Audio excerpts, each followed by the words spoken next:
Mission चढ़ती कला।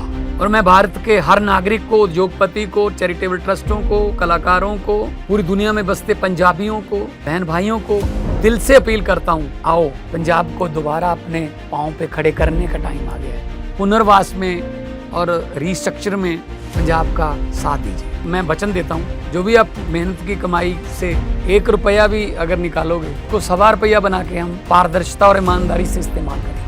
और जानकारी चाहिए तो rangla.punjab.gov.in ये वेबसाइट पे जा सकते हैं, सब कुछ डिटेल मिल जाएगा। आओ मिलकर हाथ से हाथ जोड़ के एक ऐसा पुण्य उसमें योगदान डालें और बता दें दुनिया को कि पंजाब किसी भी संकट के सामने हारता नहीं है। Hey viewers, you're watching the Savera and I'm Vidhi Joshi. Japan has entered a new political era with the election of Sanae Takaichi as the leader of the ruling Liberal Democratic Party, positioning her to become the country's first female prime minister. Her victory, secured in a tightly contested runoff against Farm Minister Shinjiro Koizumi, marks a historic moment in a political landscape long dominated by men. At 64, Takaichi is known for her hardline conservatism, nationalistic views and an unyielding political style that has earned her comparisons to former British Prime Minister Margaret Thatcher, whom she openly admires. Once a heavy metal drummer and motorcycle enthusiast, during her college years, Takaichi's political transformation has been striking. She entered national politics in 1993 as a representative of her native Nara prefecture and has since held several key cabinet positions, including Minister for Internal Affairs, Minister for Gender Equality, and most recently, Minister for Economic Security. A staunch ally and protege of the late Prime Minister Shinzo Abe, Takaichi champagnes Abenomics, a policy mix of fiscal stimulus and monetary easing, and supports a more assertive defense posture in an increasingly unstable region.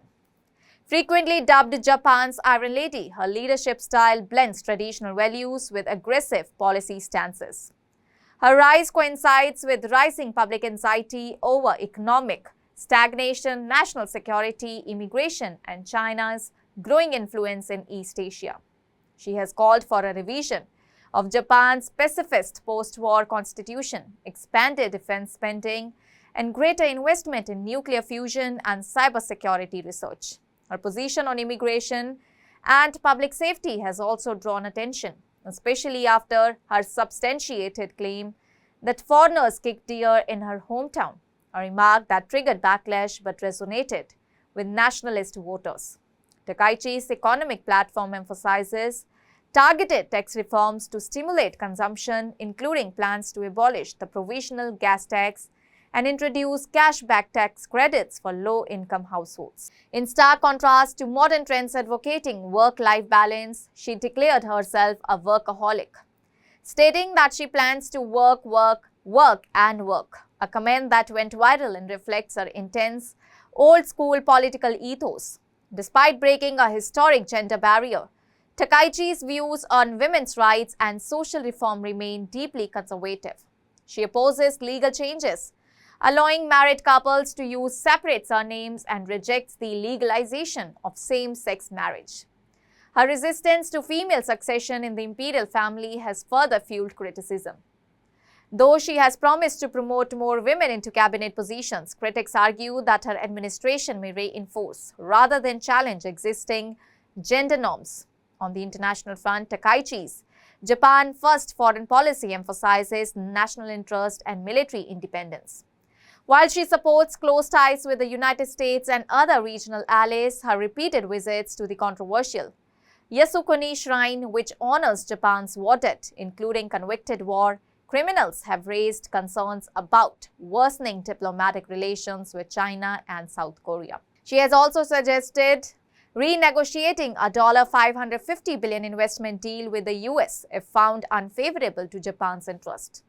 Takaichi's rise follows a turbulent period for the LDP, which has been plagued by scandals, inflation, and public discontent. The resignation of Fumio Kishida and later Shigeru Ishiba, who failed to regain electoral support, resulted in the LDP losing its coalition majority for the first time in decades. With no strong opposition candidate emerging, Takaichi stands as the clear choice to form the next government when Parliament reconvenes on October 14. While her victory is undeniably historic, it signals a conservative consolidation rather than a progressive shift.